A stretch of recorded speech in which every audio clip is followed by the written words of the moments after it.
Transferring money to Venmo from a bank account is very easy to do.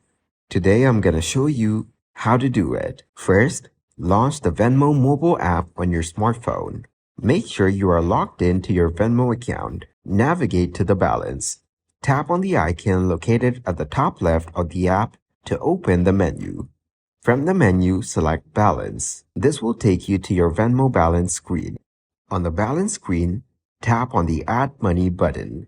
This will prompt you to choose the source of funds. Choose the bank account you want to transfer money from. If you haven't linked your bank account yet, you will need to do so by tapping Add Bank or Card and following the prompts to link your bank account.